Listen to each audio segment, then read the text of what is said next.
right, Julie. So let's talk about texts and texts, how they can do so many things at once. You know, share information, create style, build relationships. I actually have my wedding invitation here that I thought it would be interesting for us to unpack and then compare to maybe a wedding invitation a wedding that you've been to recently, in order to see how it differs with the functions, the relationships that it creates, and the kind of style and vibe that we get. So if you can see here, I have my wedding invite here. I think I went for white because I wanted classic colors, a bit more contemporary. I kicked off with like the honor of your presence is requested at the marriage of Anne and Kat, and used our full names, obviously. A note on gifts. Your presence at our wedding is the greatest gift of all, but should you wish to honor us with a gift, a wishing well will be available at the reception for your contribution. So I was going for quite a formal vibe. What impression did you get when you saw that? Yeah, I mean, even just looking at it now, like an elegance really rings out to me. That kind of gold, you know, like and the pink, you know, it all screams luxury. What do you think was on the menu? Steak. It was steak and salmon, actually.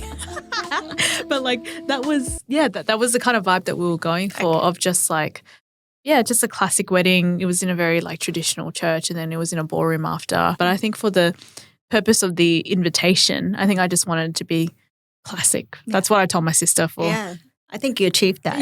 For how to design it. Yeah. So the ones that I chose then, that I went to recently, how does that compare to you? Like how did you see that? Oh, it looks so much fun, like fun and playful. I think when I look at invites like this, I often think you can tell what this person's living room looks like. Like they are not afraid to have like a checkered rug that's like orange and like green couches and like pastels everywhere and colors. Like it's fun and playful, creative. Yeah, I think it just seems very, it's has a lot of character in it and approachable. Yeah. So I decided to choose this one, like also like the first thing that really caught my eye too. I mean, you talked about this, about the colors that you chose and so on. I'm pretty sure that they must have chosen that too. You know, you see this pink, bit of green, you know, a bit of like party flavor. But is there anything in there that stood out to you? Yeah, like let's get married, like all in caps across. Like it's just screaming at you, like we're so pumped and excited. The happily ever after party, I thought that was like a very cute play on words rather than happily ever after, but it's like, no, after party, like it's obviously going to happen after the wedding. And yeah, the directness of the snacks are on us, but drinks are on you because we can't afford it after the wedding. Exactly. That's so rare to see in an invitation, but that's cool. Like what a great way to be forward about it too. Yeah. And I feel like, it's forward, but it doesn't go too far. Yeah. Like sometimes you think, somebody will say just something a little bit like that crosses the boundary and you think, ooh, that's okay. Yeah. Maybe that they're just like that or whatever. But I just felt like they hit all the right notes. And because I know them, I also thought, this just seems like so them. Yeah, it makes sense. Yeah. And that's the important thing, I think, here, you know, the identity of those who are creating this text. It's really personal. You know, they're inviting somebody, people who are very important to them on this very special day. And they really want it to be something that captures who they are, right? And I think that was really nice. And I guess just like, you know, in terms of genre, we often tend to, genres have a kind of like a pattern, like they need to be recognizable to be considered some kind of genre, right? So it still has all of that.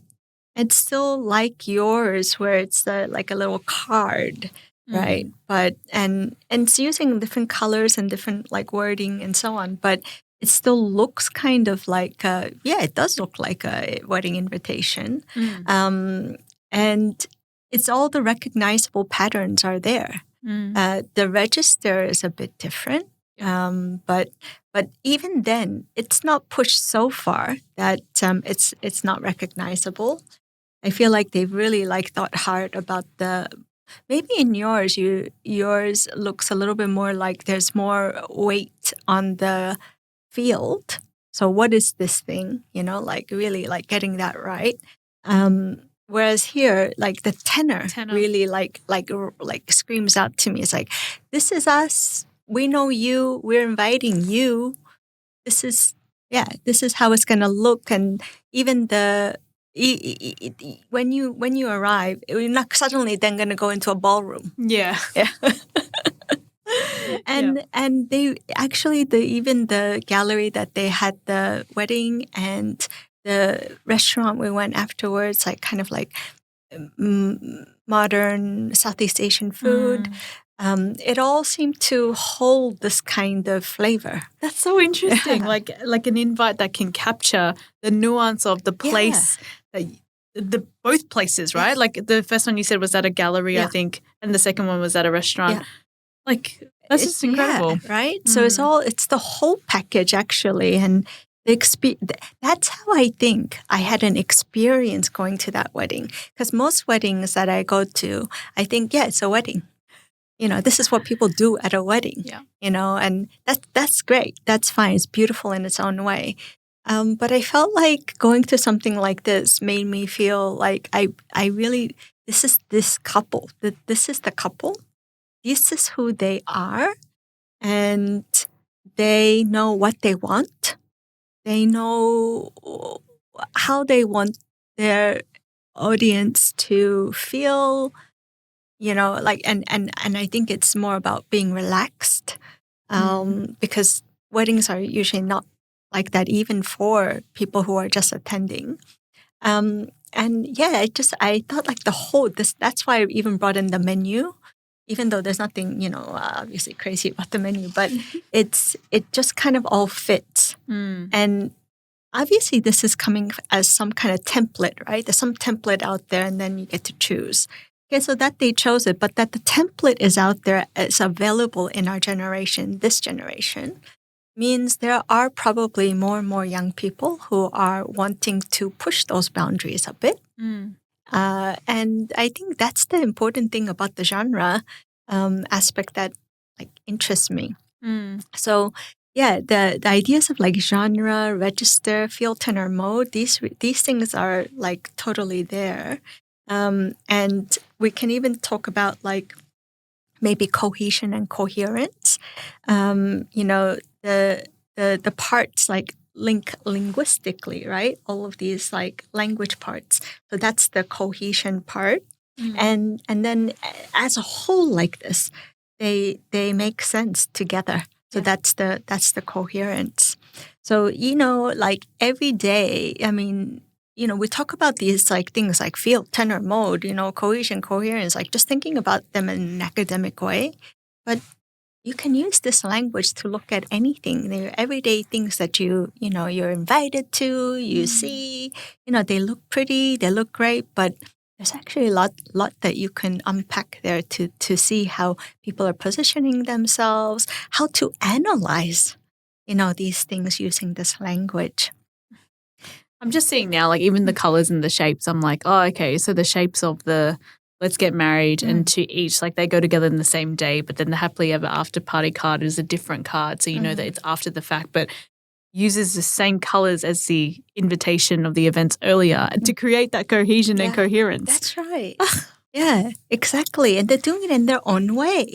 And what I think this is really important, what you just pointed out, because they're doing it multimodally. Yes. It's never just the language, like the whole way, the cards and the structure of them and, which ones to indicate something else.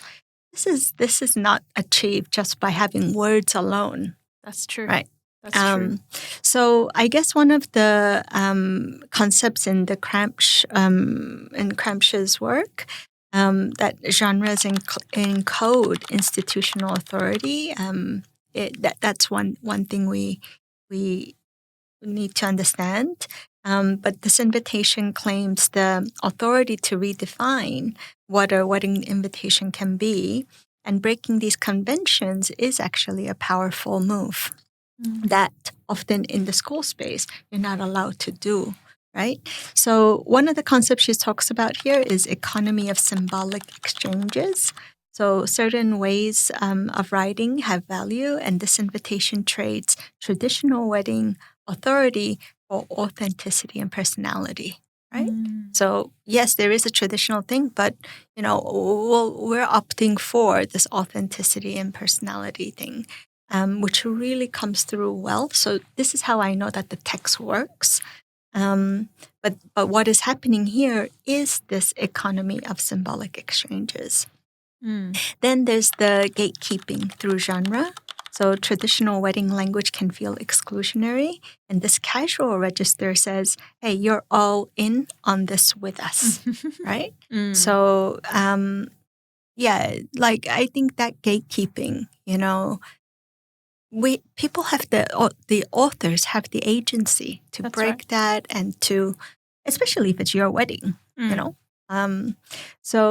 I think, but as you said, like all of language, including like the tenor, has a role in that for how much you relate to the guest on the other side reading the card as well, versus how the distance that you want to maintain in the kind of atmosphere that you want at the wedding, which is a bit more formal. Like, I think what I'm learning is that creative writers know how to play with that, and they know what they want to aim for, and the degree of thinking that goes into creating a cohesive piece like this for that aligns with like the gallery, the place, the restaurant, the vibe, the after party, like all of that is carried like through this text. But I wonder, because you just said that creative writers have that ability to do that.